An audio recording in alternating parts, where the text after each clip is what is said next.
Halo, apa kabar Anda semua?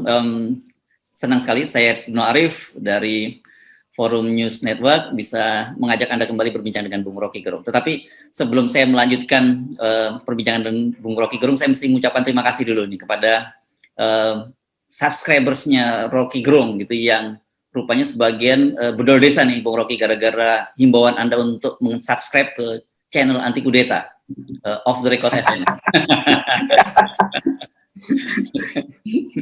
Semua orang ingin agar supaya ada kejujuran di dalam pemberitaan pers, dan itu memang membahayakan kekuasaan. Tapi saya percaya bahwa FNN selalu ada di ujung tombak untuk menghasilkan data dan analisis yang betul-betul tajam, menyayat. Sekali lagi dan berbahaya. Ya, sekali terima kasih yang sebagian yang sudah hijrah, tapi yang belum hijrah silahkan lagi berkumpul di klaster baru. Nah, klaster. Namanya klaster akal sehat FNN. Semua klaster akal sehat semua. Jadi yang ini klaster itu membahayakan, bukan klaster COVID. Nah, kalau klaster COVID itu bahaya. Oke. Yeah. Bung Rocky, ini makin kita sudah nunggu nih sampai hari kedua, belum ada statement dari Pak Muldoko lagi, dan juga apalagi dari istana berkaitan dengan isu kudeta. Jadi itu menunjukkan ada kalkulasi yang hati-hati dari istana untuk mengomentari public address atau konferensi pers dari AHY di Partai Demokrat. Kenapa? Karena ini bisa menyangkut banyak pihak sebetulnya tuh.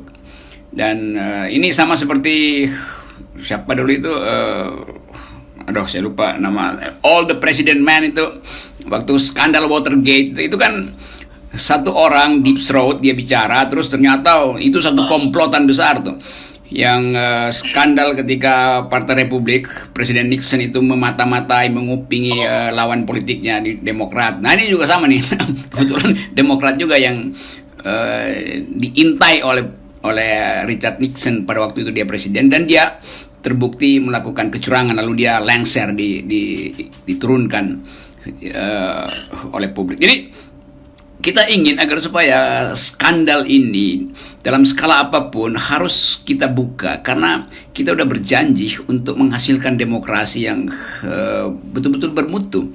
Nah karena itu publik sebetulnya tidak lagi menunggu apa yang akan diucapkan oleh Partai Demokrat, karena Partai Demokrat sudah lengkap seluruh pembuktiannya.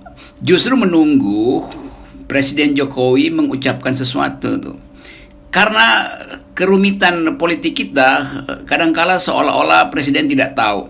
Tapi kan kita tahu bahwa Pak Muldoko bereaksi begitu cepat. Jangan libatkan presiden. Artinya sebaliknya, psikologinya tahu bahwa presiden tahu keadaan ini. Sehingga publik menuntut, apa artinya jangan libatkan presiden? Kenapa pagi-pagi udah jangan libatkan presiden? Padahal Partai Demokrat memang menunjukkan surat itu ke presiden, karena KSP adalah kantor yang merawat isu publik dan kepentingan presiden. Jadi tetap soal ini tidak bisa dilepas dari konstelasi kekuasaan di istana. Nah kalau ada kehati-hatian itu memang mungkin terjadi kerumitan untuk memutuskan apakah presiden harus mengklarifikasi surat dari AHY atau cukup juru bicara atau siapapun. Ini problemnya di situ sekarang. Kalau presiden hanya kirim juru bicara, publik menganggap bahwa wah ternyata presiden siksak nih ya. Karena itu pertanyaan terhadap presiden itu. Jadi kan itu etis sekali kalau partai politik bertanya pada presiden. Karena sistem kita memang mendasarkan politik terbagi di dalam partai politik. Jadi AHY jangan dilihat sebagai orang baru dalam politik, tapi itu dia resmi ketua Partai Demokrat, bertanya pada presiden itu. Dan dia punya faksi di DPR. Masa mesti disuruh fraksinya bertanya pada presiden? Itu nanti ada komplikasi konstitusional lagi. Jadi ini keterangan yang harus dijawab oleh presiden. Itu juga yang ditunggu oleh pers sebetulnya. Hersu. Ya, jadi kan KSP ini kira-kira kalau di Amerika ini kan West Wing gitu ya. Ini langsung terlibat dengan presiden gitu. Jadi kalau toh kemudian yang minta tidak dilibatkan presiden juga menimbulkan pertanyaan. Pertanyaan orang pertama tentu, ini nggak mungkin tidak ada urusannya dengan presiden. Tapi kalau kemudian jangan dilibatkan, lah kenapa ini kemudian lembaga yang harusnya fokus mengurusi presiden malah mengurusin partai lain, kan itu pertanyaan berikutnya, Bung Rocky. Nah, itu istilah akhirnya tersambung. Saya tadi cari-cari cara buat nyambung ini. Itu betul, Hersu. Itu soal dia posisinya adalah West Wing, yang adalah kuping presiden, yang juga adalah lidah presiden tuh. Kan itu fungsi KSP itu, bahkan detail dari agenda presiden diketahui oleh KSP. Jadi kalau KSP, Pak Muldoko bilang, enggak, ini pribadi saya. Bagaimana pribadi? Anda dari awal dinyatakan sebagai KSP dalam upaya untuk membackup pekerjaan presiden. Jadi kalau pribadi ngapain Anda ada di istana? Demi apa misalnya komplotan pengkudeta ini dari Partai Demokrat menghubungi Anda? Kalau Anda bukan KSP, nggak ada yang akan peduli pada Anda tuh kan, itu logikanya kan. Jadi nggak bisa Pak Muldoko bilang ini pribadi saya tuh. Pengaturan-pengaturan semacam itu terkait dengan kedudukan dia sebagai orang nomor 2 sebetulnya dalam Republik ini, yaitu Muldoko sebagai KSP. Karena itu harus diluruskan bahwa skandal ini menyangkut Muldoko sebagai KSP, bukan sebagai individu. Kalau sebagai individu nggak ada orang yang mau datang rapat dipanggil oleh Muldoko. Jadi itu soalnya kan. Demikian juga ambisi Muldoko untuk berpolitik justru karena dia menabung koin politik dalam kedudukan dia sebagai KSP. Dia menguasai segala info, menguasai jaringan yang resmi maupun tidak resmi karena kedudukan dia yang sangat tinggi. Itu soalnya yang harus beliau pahami itu. Nah, kalau saya melihat apa yang dilakukan oleh Demokrat dalam 2 hari inilah setidaknya, atau 3 hari ini bakal panjang dia, Bung Rocky, ceritanya, karena mulai dicicil-cicil nih. Kelihatannya satu, Demokrat menunggu reaksi istana seperti apa. Kalau enggak mulai dicicil tuh, saya mulai membaca itu misalnya, mereka sebenarnya punya itu detailnya siapa yang menjemput ke bandara, ditempatkan di hotel mana, jam berapa dan sebagainya gitu. Dan orang masih banyak menunggu-nunggu nih. Kemarin yang di launching kan baru fotonya Pak Muldoko, fotonya Nazarudin dan Joni Allen gitu. Nah sekarang kita jangan-jangan mereka ini lengkap nih punya foto-foto yang lain. Ini menurut saya bakal seru ya, Bung Rocky, kelihatannya. Ini udah gabung dengan kecerdikan dari Partai Demokrat untuk mempertahankan ini jadi headline. Kan lumayan nih kalau 1 bulan headline terus, itu artinya bendera Demokrat tanpa dipasang di jalan itu udah dipasang di sebuah media tuh kan. Jadi inilah mungkin blessing in disguise sebagai Demokrat menganggap, ini gue dapat kesempatan nih. Itu permainan politik yang ya bermutu juga. Karena sementara ini orang membuli AHY minta kuota segala macam. Dan kita tahu bahwa permainan itu justru dibuat oleh buzzer Muldoko, karena tiba-tiba dia langsung trending topik. Sementara buzzer Demokrat dengan telanjang mengatakan saya punya jabatan. Jadi dia bukan buzzer sebetulnya Demokrat, karena langsung mengucapkan diri sebagai wakil sekjen, macam-macam gitu. Jadi ini bedanya sebetulnya. Publik akhirnya lihat bahwa diam-diam Pak Muldoko ngerain buzzer yang anonim. Sementara Demokrat, buzzernya justru ada namanya, jadi dia nggak ngebuzzer. Jadi kita lihat lagi teknik komunikasi istana itu buruk sebetulnya.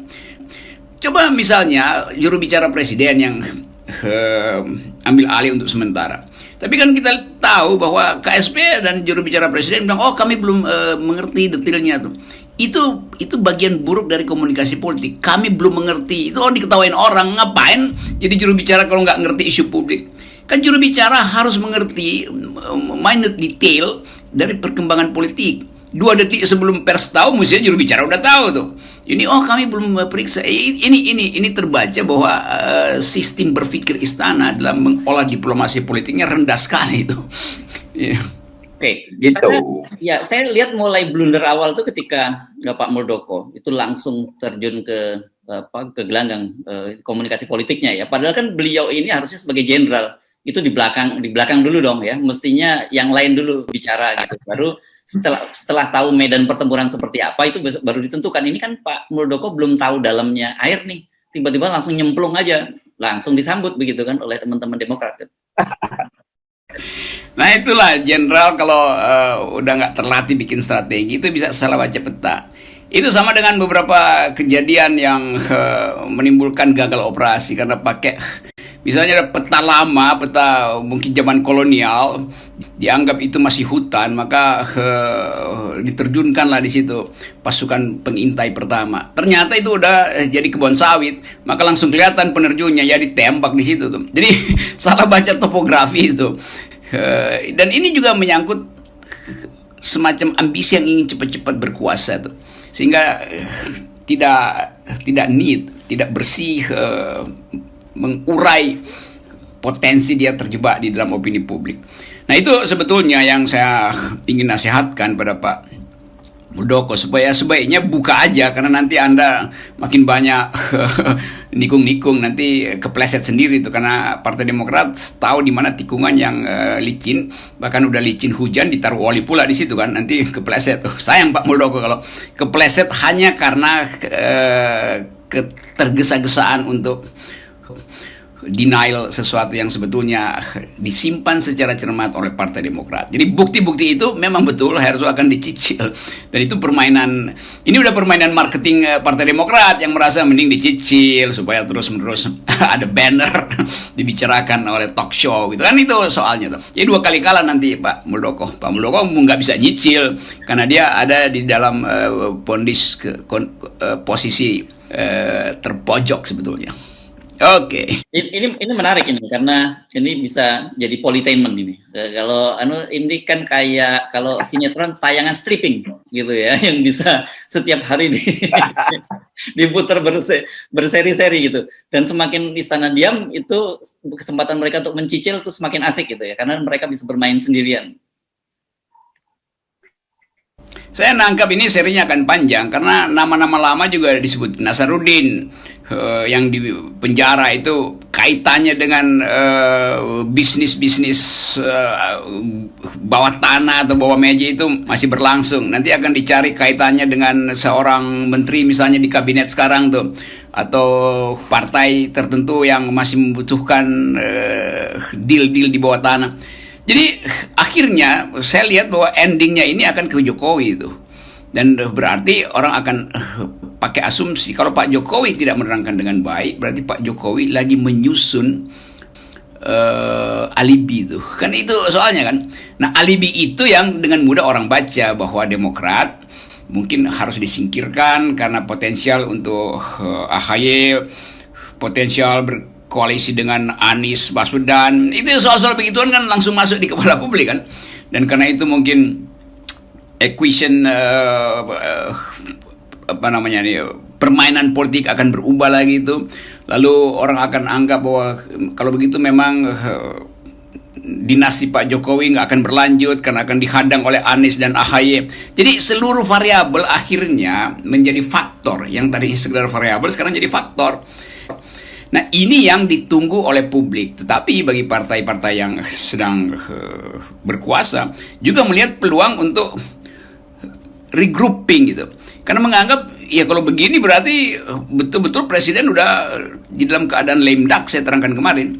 Sehingga partai-partai pendukung presiden juga mungkin udah berpikir untuk oke, kita hijrah yuk pelan-pelan tuh. Karena presiden akan terjerat dengan kasus yang mirip-mirip Watergate ini. Mirip-mirip Watergate. Gitu kira-kira.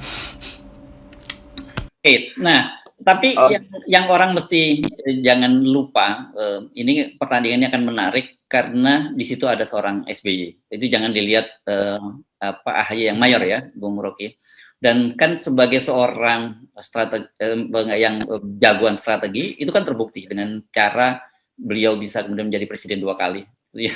Dan ini kan sejali kalau dari sisi skor dalam kubu istana atau kubu Jokowi dan kubu Megawati ini kan Pak SBY ini udah mau menunjukkan dia menang berapa kali kan gitu. Nah ini menurut saya akan sangat menarik ini bagaimana caranya Pak Muldoko dan juga Pak Jokowi menghadapi pertempuran jangka panjang yang mungkin sedang disiapkan oleh kubunya Pak SBY. Saya bisa bayangkan kegeraman Pak Muldoko, karena akhirnya seluruh foto beliau cium tangan SBY dimunculkan kan. Itu aja udah bikin pusing kepala ini, menganggap sialan dibuka lagi itu. Jadi betul ini akhirnya jadi permainan strategi komunikasi publik dulu nih, dan SBY itu sangat sangat paham lika-liku main begituan tuh. Karena dulu SBY dikesankan sebagai presiden yang selalu mengadukan dirinya seolah-olah dizolimi segala macam. Tapi belakangan kita tahu bahwa itu bagian dari teknik politik aja sebetulnya tuh. Nah sekarang mungkin Pak SBY lagi menikmati kembali hobi dia untuk mempermainkan isu politik gitu kan. Jadi semua orang sekarang cari album baru nih, album yang ada foto Pak SBY dan Pak Muldoko tuh. Mana yang paling dramatis itu kan. Betul, jadi infotainment aja loh, kita nikmati sebagai infotainment. Kita hanya pengamat, saya dan FNN hanya pengamat. Ya, saya tadi di off the record saya mengingatkan, jangan lupa ya Pak SBY ini mantan lama di sosial politik ABRI.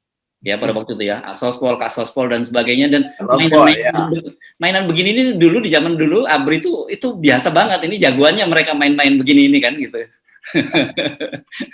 Anda ingat nggak waktu pertama kali dulu muncul bahwa Jenderal Cengeng waktu zaman Pak Taufik Kimas membuat statement dan kemudian digoreng, dan dari situlah kemudian muncul SBY terus naik di situ. Nah ini mesti hati-hati nih, mesti kita ingatkan ya, ini album lama yang mesti kita ingatkan ya. Ini sebagai teman aja kita ngasih ingetin. Yes, betul. Karena kalau umpan-mengumpan tuh SBY jago lah tuh dia. Nanti dia tunggu di tikungan tuh. Umpan di jalan rata ditunggu di tikungan. Kepleset dah. Nah kita orang ingin lihat sebetulnya jangan sampai Pak Jokowi yang kepleset di tikungan itu karena keahlian Pak SBY. Cukuplah Pak Muldoko untuk halangi jangan sampai hujan ini, musim licin ini juga membuat jalan politik menjadi licin, dan seluruh rencana Pak Muldoko gagal, dan kegagalan itu akan diimbaskan pada Pak Jokowi. Itu yang kita mau cegah sebetulnya, tapi kelihatannya susah dicegah, jadi kita nikmati aja. Oke. Jadi masih panjang ya, Bung Rocky, jangan khawatir ya untuk pemirsa Rocky Gerung Official ini, serinya strippingnya masih kayaknya lumayan panjang gitu ya. Oh masih panjang, dan yang off the record juga itu pasti udah nyampe di FNN dan akan diolah di situ. Dan semoga FNN mencicil isu ini melalui Hertzman Point. Saya cuma mengingatkan dalam musim penghujan ini nggak selalu licin-licin juga yang mesti kita lihat. Ada yang menarik juga. Saya paling suka mengamati itu kalau musim hujan ini kan musim pelamboyan bermekaran di mana-mana. Jadi selalu masih di tengah kelikinan politik tadi masih ada sisi-sisi indah yang kita bisa perhatikan. Ya, semoga masih ada flamboyan di Kebun Raya Bogor itu. Dan Pak Jokowi masih bisa lihat flamboyan. Tapi kalau kebanyakan hujan juga itu cepat membusuk tuh flamboyan. Bunganya berguguran kena badai. Oke. Yes. Bye, thank you.